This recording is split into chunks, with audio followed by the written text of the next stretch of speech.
Hello. Now, Sean, the litany of the jobs that you've done. I never did the hog thing. Honestly, I never did that stuff. I walked 15 miles to school. Like, I picked fruit. Oh, I actually did pick fruit, Hannity. Okay, pile on. Just everybody call the number.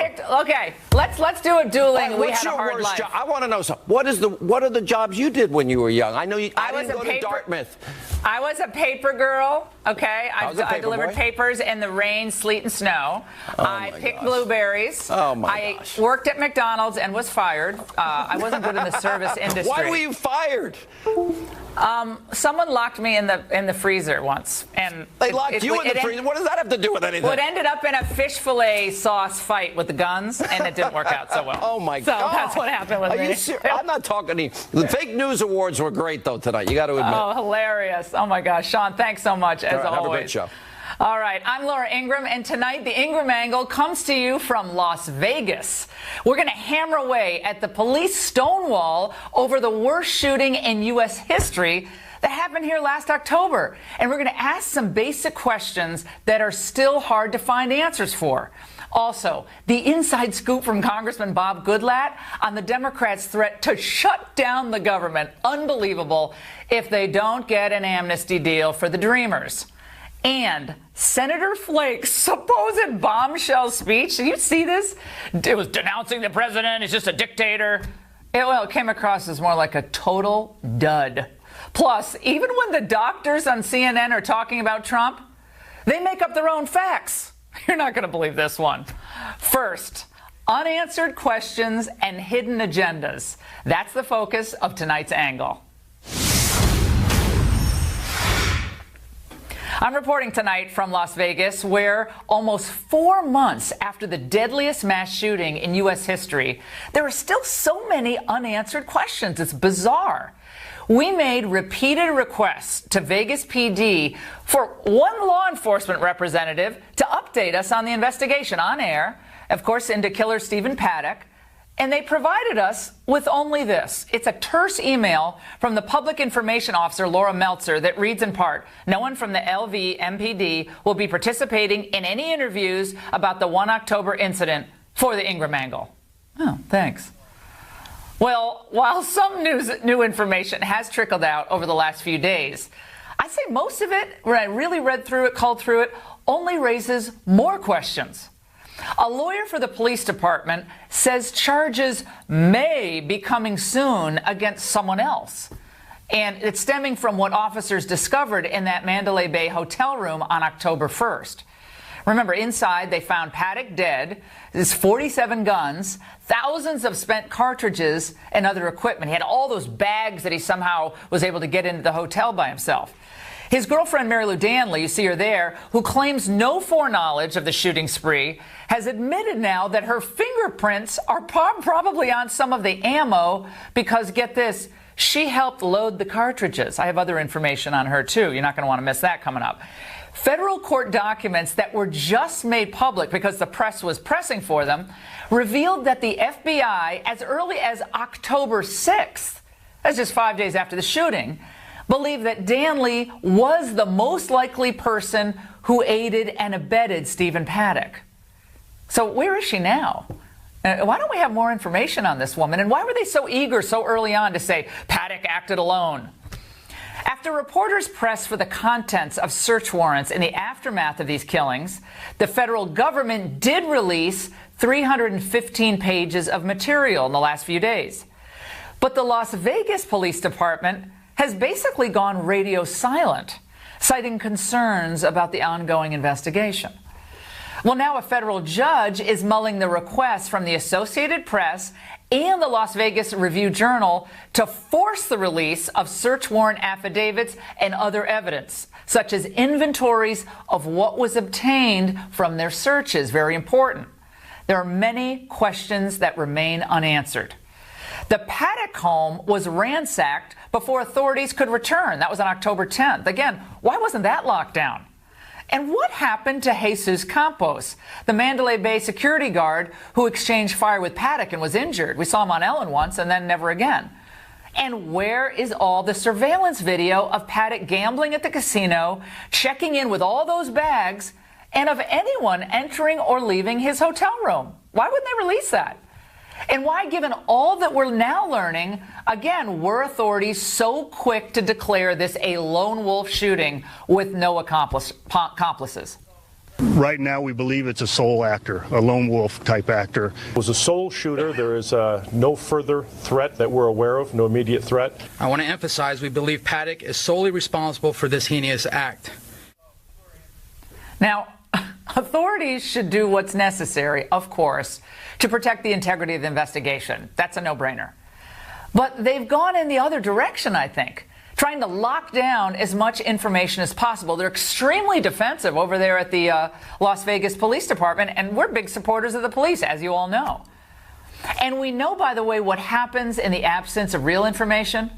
Conspiracy theories. You see them all over the internet. Well, they incubate, and then they end up coming to life.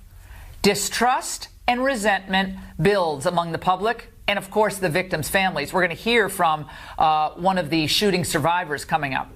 But that absence of information, the vacuum, it's totally unconscionable. The biggest, the worst mass shooting in U.S. history. Now, the same game of hide the ball happens in politics as well.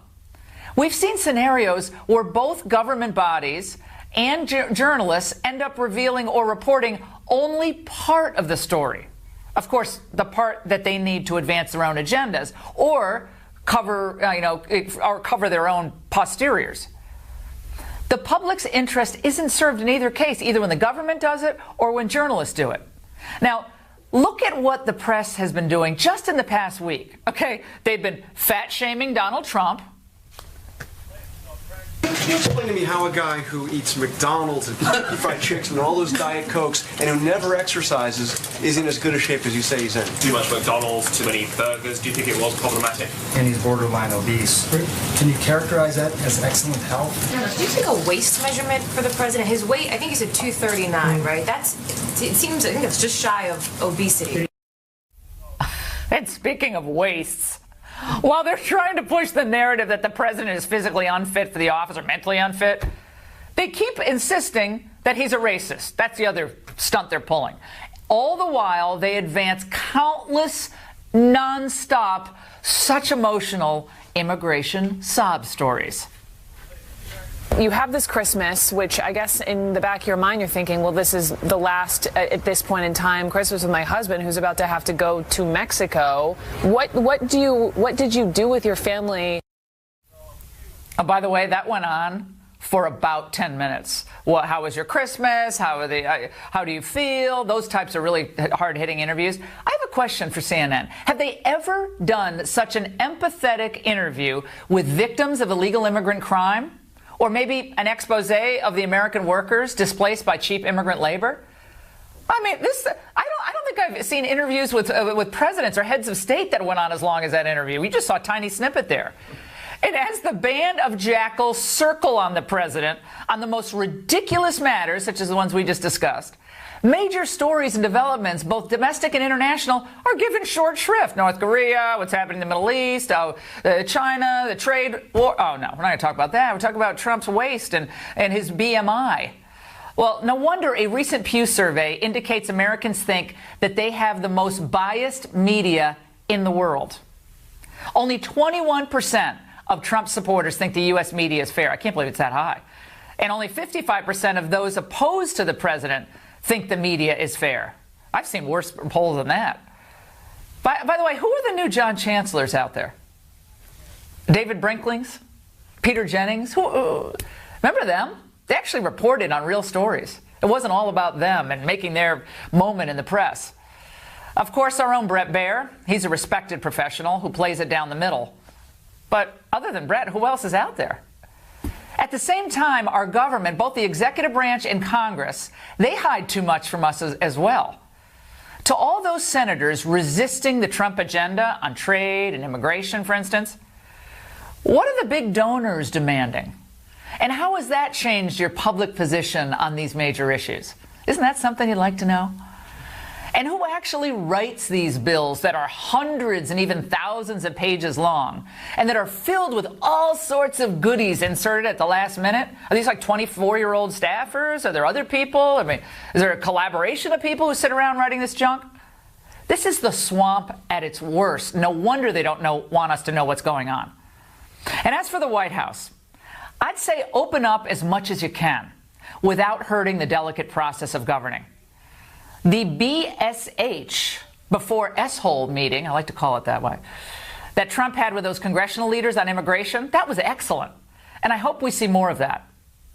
The American people want facts and they want answers, not the big brush off, especially from those entrusted to serve the public good, whether it's the police, the federal government, and public servants and the press. They call themselves public servants too.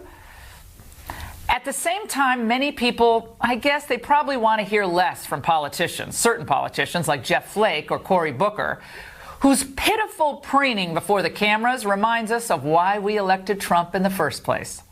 And that's the angle. Let's turn now to the biggest story back in Washington, the Democrats' threat to shut down the government if they don't get a DACA deal giving amnesty to hundreds of thousands of dreamers. My first guest was in that infamous meeting last week when President Trump rejected that weak Gang of Six plan and allegedly uttered the horrible S word. This lawmaker has also offered his own DACA plan that is strong on border security and immigration enforcement, and the president and the White House complimented back on January 10th. We welcome the chairman of the House Judiciary Committee, Bob Goodlatte, in Washington. Congressman, great to see you. I know you weren't at the meeting today that General Kelly had with the Congressional Hispanic Caucus, but he did have some interesting things to say, and I want to play a soundbite for you.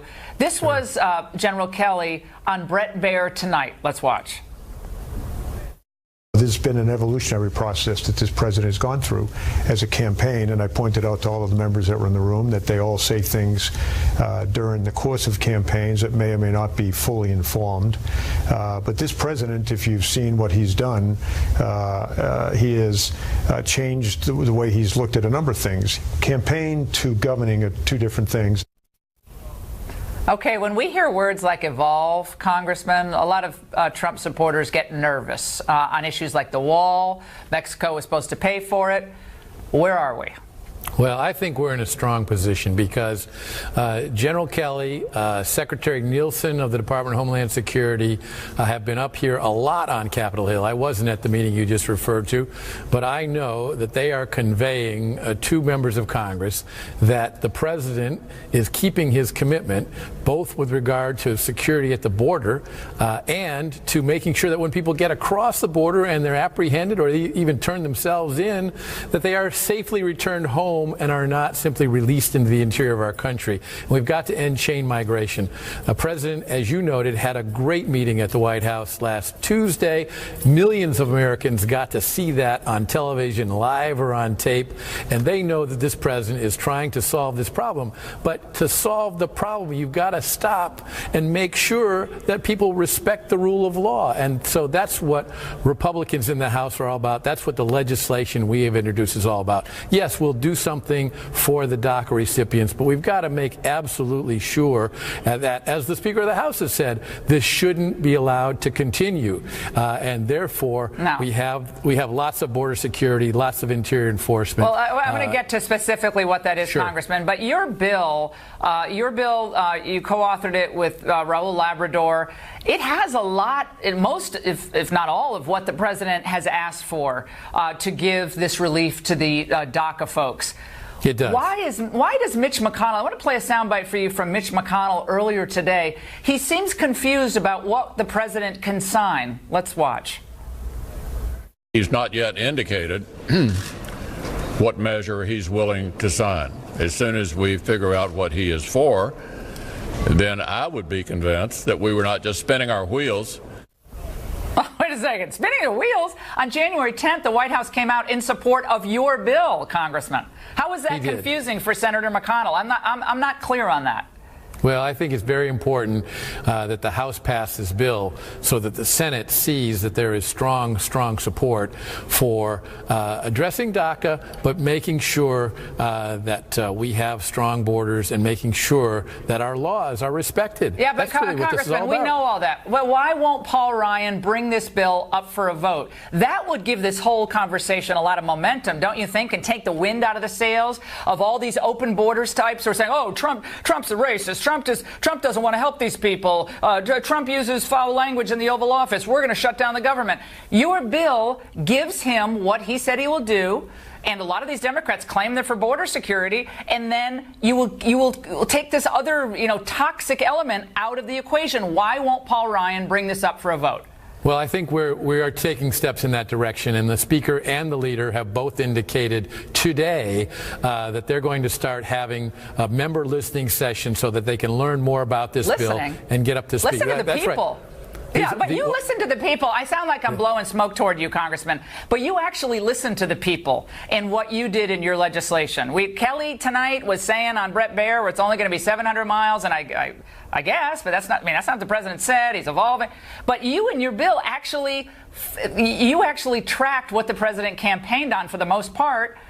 With the DACA piece that he didn't campaign on, but I think the president has shown that he's moving to compromise, and all the while Jeff Flake goes out there today, calls him essentially Stalin. Lindsey Graham's leaking elements of that meeting. I think the negativity is coming from the same crowd that almost drove us into the ground back in 2013 and 2007 with a Gang of Eight and those other amnesty attempts, and I don't like that one bit.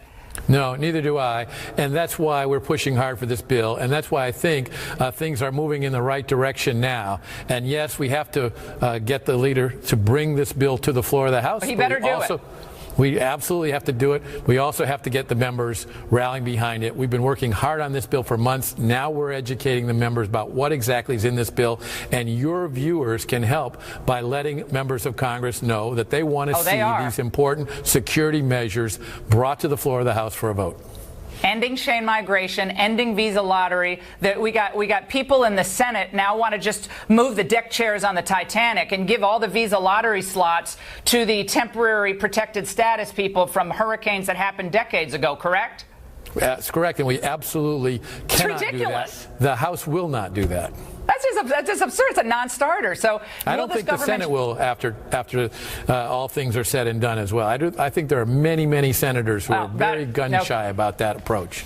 Congressman, we appreciate your joining us tonight and explaining this to us, and I think a lot of our viewers, my listeners on radio, they are jacked up about this, and they know what Flake was up to, and they know what Lindsey Graham was up to, and they're not going to tolerate. That's nonsense. Thank you so much. And by the way, we're live in Los Angeles tonight, and we're going to seek answers to many of those questions surrounding last October's mass shooting. We have new developments. Mark Furman and a former Las Vegas police lieutenant are here to help us break it all down for you. Do not go anywhere. The Ingraham. All right, welcome back to the Ingraham Angle here from Las Vegas. We're almost now 4 months after that deadly mass shooting, the worst in American history. Why do we still have so many unanswered questions?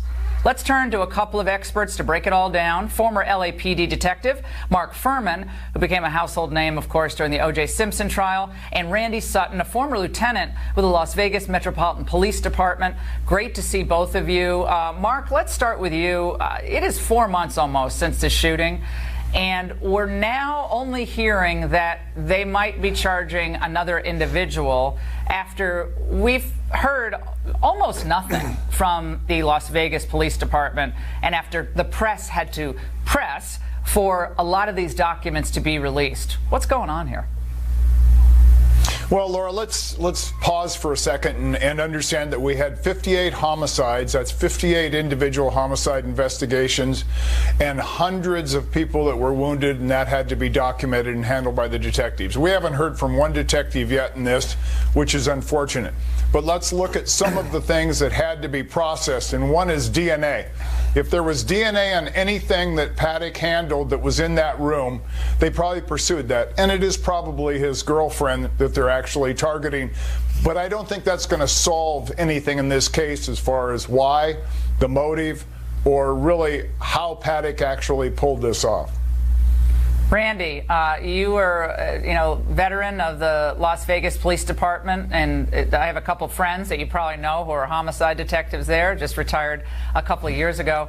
And it's a tight-knit group at the Las Vegas Police. They deal with a lot every day, but this was so horrific on every level.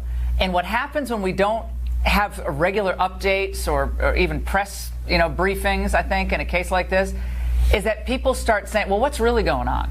Well, why aren't we seeing, where's the video of Stephen Paddock checking into the hotel? I've been asking this question. My producers laugh at me because I ask the question every day. Where's the video of Stephen Paddock checking into the hotel? Nobody ever gives me an answer.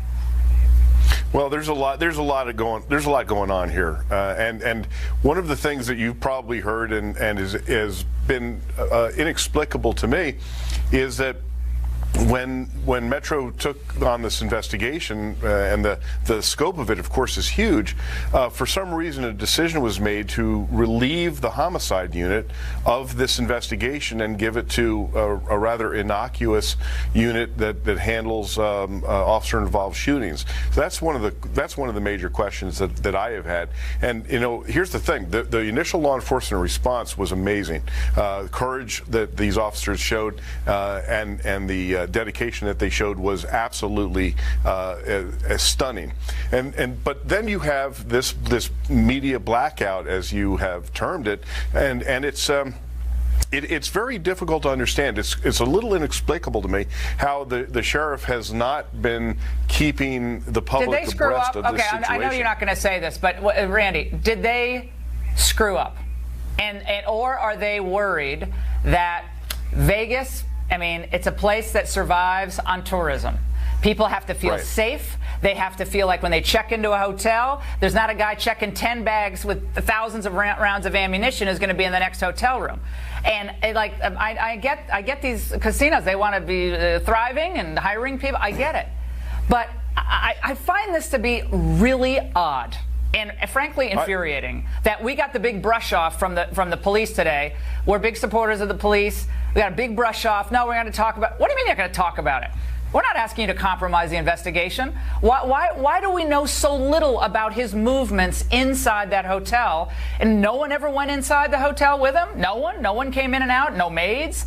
They never, where's that security guard? He was on Ellen, for goodness sakes. He did one appearance on Ellen because she has some deal with the Mandalay Bay Hotel. Well, there's no doubt. Well, first of all, did the police screw up in this? No, they didn't. They've handled this investigation at the initial outset with the professionalism that one would expect. However, when you talk about giving the responsibility of this investigation to the proper authorities, well, that would be the homicide unit. That's what they do. Those guys are great. I know those guys. They're great guys. I got to get Furman in on this. Mark. Okay. I don't. I'm a big supporter of the police. Everyone knows that.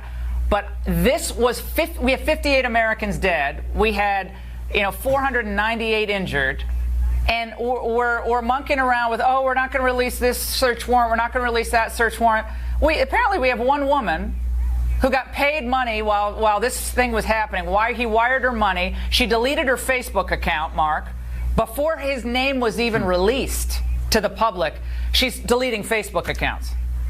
That is odd. Well, look. Laura, Randy is absolutely correct. I think it's a slap in the face of the homicide detectives that do this for a living, an officer-involved shooting team. They also deal with deaths, but it's usually involved with officers.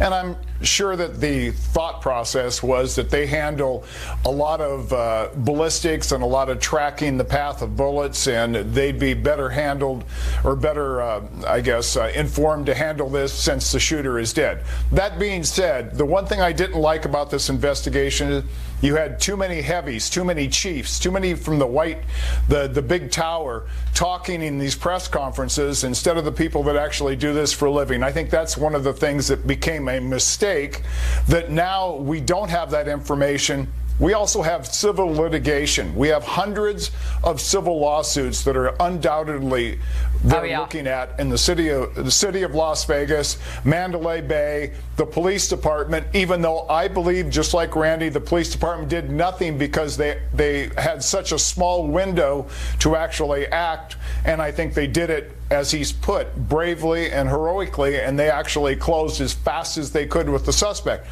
But Mandalay Bay and Las Vegas and an elected official that's handling the investigation, a sheriff, I think there's a lot of unsaid politics going on here.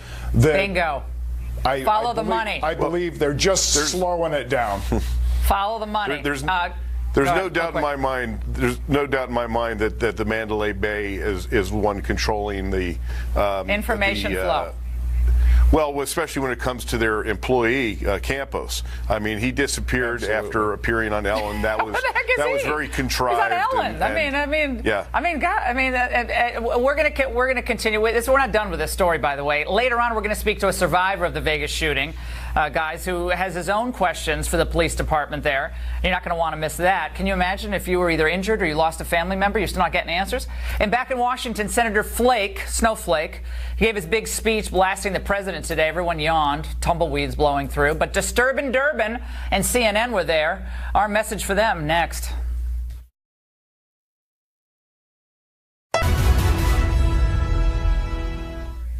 Oh, Senator Jeff Flake of Arizona, he gave this much ballyhooed and hyped speech today, of course, against Trump. Now, what a surprise, what a shock. It was rolled out like a Broadway show with promotional interviews on morning television. It's a message being echoed today from the Senate floor as Republican Senator Jeff Flake calls out the president for using the phrase enemy of the people to describe the free press. Then Flake unveiled his big Broadway-like debut on the Senate floor. A one-man show that could have been called Snowflake, a tragedy in one act. That's a playbill I wouldn't collect. Sadly, few attended the big opening, just Dick Durbin and Amy Klobuchar, they were there. It is a testament to the condition of our democracy that our own president uses words infamously spoken by Joseph Stalin to describe his enemies. The president has it precisely backward. Despotism is the enemy of the people. The free press is the despot's enemy, which makes the free press the guardian of democracy.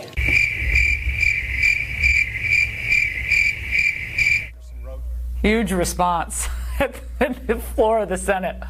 Well, like so many Broadway productions, the Flake Show got lousy reviews, lost its backers, and opened and closed in the same day. That's showbiz.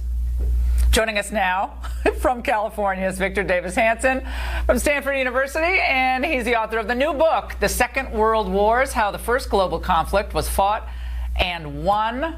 VDH, great to see you. The Flake Show, opened and closed in one day. Can you imagine? It's Joseph Stalin and the president. Take it away. Yeah, we have it's sad he's become a tragic comic figure. We have a mass murder of 25 million people that destroyed the Russian people compared to an elected president. And if he really wants to be historical, we've had examples in our recent past of presidents that overstepped and went after the press. The FCCA was formed under Roosevelt in part to monitor radio stations, to silence them. He went after the Hearst family. He went after the New York Times. And Barack Obama, we forgot, Eric Holder's Justice Department went after 20 AP reporters. They jailed a video maker. They went after Fox News' James Rosen. They weaponized the FBI. They let Lois Lerner weaponize the IRS. So these are actual concrete examples. They're not rhetorical, but it's sad because he's talked himself into this never Trump position where he was going to fail in the primaries, fail in the general election, fail in his first year, that the rhetoric has to become a self-fulfilling prophecy. And it's not going to happen. And then the other argument is that he's saying, well, even if Trump's Reagan-esque message is conservative and it's good, his fingerprints so taint it that I can't accept it. But that would imply that Trump is doing or saying or acting things that we haven't seen in presidential history. But The news coverage was 90% negative about LBJ. We would hear that he exposed himself to his aides, and we wouldn't hear anything about the Civil Rights Act. Trump hasn't even done anything remotely near that, or JFK. No, they're deranged. The presidential Victor, they are so deranged at this point. I mean, and they're questioning Trump's mental fitness. I mean, these people they not one oar in the water. They've lost their oars and the boat. They don't know where they're going. Since we're in Nevada, Victor, and Nevada has, like California, opened its doors to a lot of illegal immigrants.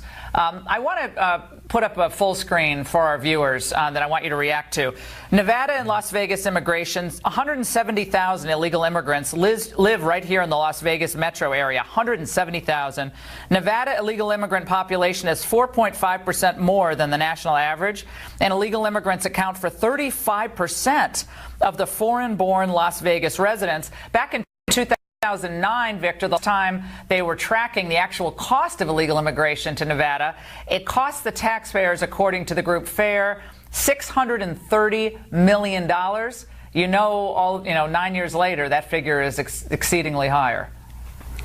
Yeah, we have the same situation in California, where in the last 30 years we've had 10 million people cross the border from Latin America and Mexico illegally. And when you do that, and it's not meritocratic, the immigration, it's not measured, it's not legal, and people are coming from one of the most impoverished areas, and we want to give them parity, and you don't embrace the melting pot, you don't assimilate, you don't integrate, then you get what you have in California, where you have 22% of the people in the richest state in the country live below the poverty line, 1/3 of welfare recipients, 40% of CSU, the flagship, blue-collar university system where I taught, had to go under remediation their first year. We have 1 out of every 3 people admitted to a California hospital has diabetes, and 1 out of every 4 Californians was not born in the United States. These are existential challenges, and when you don't assimilate or you don't integrate, you end up with something like California, with the highest income sales and gasoline tax backs, and then we're rated, I think, 48th in infrastructure, and our test scores are 46. Victor, it's not like we were just touch. No, Victor, I know you live in the Central Valley of California, which is, agricultural land, and a beautiful place. That's been transformed, as much of California has been. It's a beautiful place. Love the state. But you should have seen the footage we were just showing. It doesn't exactly look like what the Beach Boys were writing about in Surfing USA.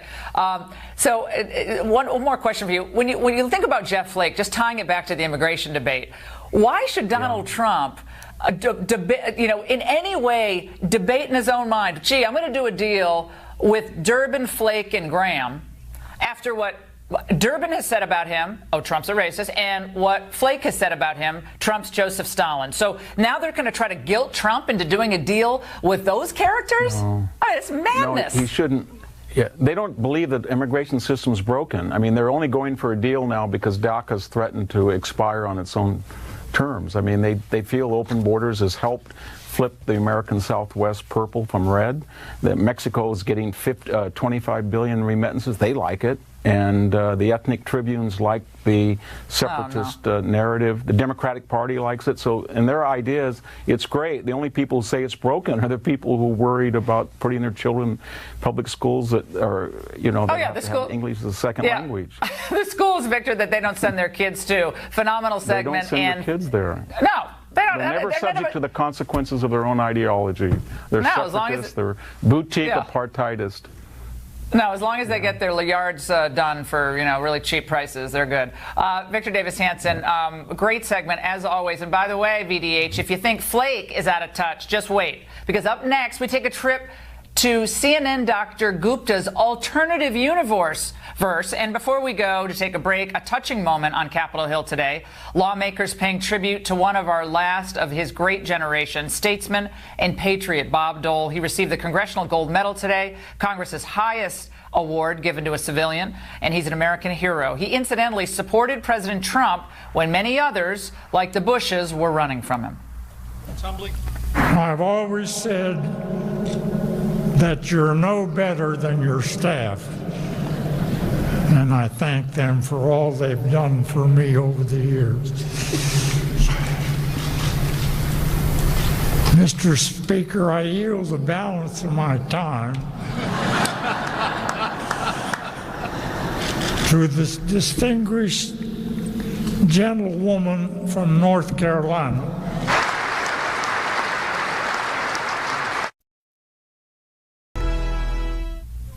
Now, we all know all about media bias, but sometimes it's just outright denial of reality. Well, first, check out CNN's Dr. Sanjay Gupta. He's crashing the White House press briefing yesterday to grill the president's doctor. Watch. And he does have heart disease, is that what you said? No, he does not have heart disease. No. Then Gupta leapt to this conclusion on CNN this morning. Because of his diet and because of his lack of exercise. The president has heart disease. Those numbers qualify him for having heart disease. Sanjay, did anyone ever tell you no means no? But the media only knows one storyline. It's their own. Today, the very first question at the White House press briefing is mind-boggling. It was questioning the Navy doctor Ronnie Jackson's report that Trump is in excellent health. Here with us tonight to separate fact from fiction is a real expert, cardiologist, renowned cardiologist, Dr. Ramin Asqui, back in Washington. Dr. O, tell us about Sanjay's remote diagnosis of the president. Well, it just tells you the Goldwater rule should probably apply to neurosurgeons. Sanjay's simply wrong. Ronnie Johnson did an excellent job. He did a thorough exam, and he's proven Dr. Gupta should stick to neurosurgery. What is he talking about? He's saying the calcium levels are too high. Was it cholesterol, his weight? It's a fact. They were basically saying that Trump's going to have a heart attack in the next 3 to 5 years. Almost, I'm sorry, I know this sounds harsh, but because Mueller hasn't gotten Trump yet, the only thing they can go to now is, well, we can hope he dies. I mean, honestly, that's where it seems like this is wishful thinking on the part of the media. I characterize it as magical medical thinking. The reality is that Admiral Johnson did a very thorough exam. He looked at his cholesterol levels, but he also did a stress test, an echocardiogram, and he checked for possible diabetes. President Trump actually, shockingly, has, despite this purported diet of Big Macs, has cholesterol numbers and that are pretty average for his age, and numbers that suggest he's farther from diabetes than you or I, Laura. And but he does need to lose some weight, right? I mean, he has put on a few lbs, as many of us do as we get older, and that happens. But he has to lose a little weight, maybe eat fewer Big Macs, but I mean, he has great genes. There's no doubt. He just has unbelievable genes. I couldn't eat his diet and, not be really heavy, but he's apparently okay. I couldn't either. I was shocked. It's interesting.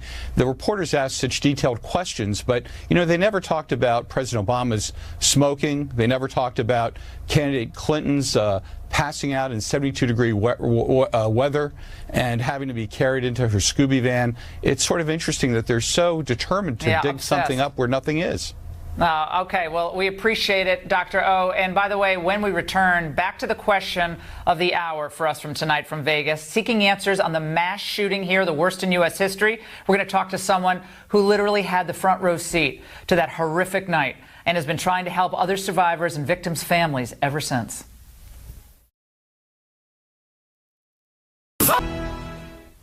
Welcome back. Here with us now is a man who survived the shooting from the front row of the VIP section of that fateful Las Vegas concert back in October. Brian Claypool joins us now. He's also an attorney assisting dozens of survivors and victims' families in their search for answers. Brian, to be back here in Las Vegas, the second time I've been here since the shooting, I thought by this time I'd have more answers to report on. But every time we get a new piece of information, it seems to raise another question. What is the burning question in your mind now that we hear that there may be more charges in this case?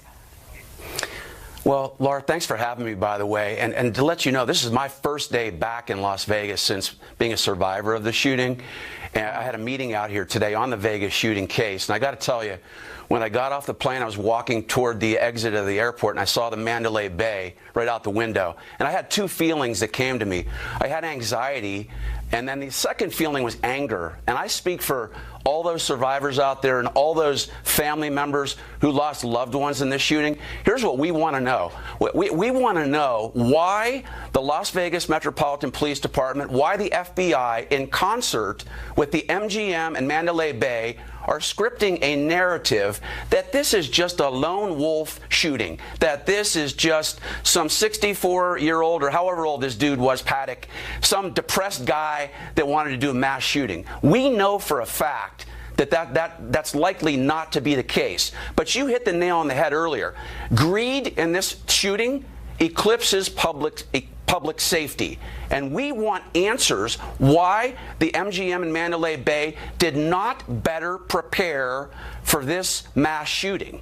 Because remember, you talked about this before. In May of last year, there was a credible report of a potential ISIS attack in Vegas. So this was no fictional event that was going to happen. And I know we're going to find out in discovery, in this case, that the Metropolitan PD and Sheriff Lombardo met with these casinos to make sure they had some kind of plans in place to prevent a mass shooting. A friend of mine messaged me when he knew I was doing this segment, who was also there that night. And he said, and you can confirm this, that when finally they allowed people to leave the vicinity, the ones who didn't already get out, they didn't check anyone who was leaving. So the police actually didn't, there was no check of, sometimes people blend in with the crowd. Obviously this guy was on the, multiple floors up, but even that was odd here. And we're almost out of time, so just final thoughts from you. Yeah, Laura, let me just tell you this. 20 seconds. I was in the Mandalay Bay. I stayed there. I was on the 26th floor. Let me tell you how bad the security was. The day after the shooting, I finally went to try to get back in my room, and there was finally a security guard there. He didn't even ask me for any ID. I just went right up to my room again. I'm sorry I have to cut you off, but unbelievable story. Well, can I stay on this? We're not letting it go. Remember when the experts scoffed at the Trump plan to revive the economy? Headlines like this capture the sentiment. Oh, absurd. Oh, come on. Well, Apple today announced that because of the Trump tax cuts, it will spend $30 billion over 5 years, creating 20,000 new jobs in the United States. Hallelujah. Not quite the apocalypse Nancy Pelosi predicted after the tax cuts. But don't worry, Nancy. At this rate, you may still get one in the November. Oh, well. Well, that's it for The Angle tonight from Las Vegas. Take it away, Shane.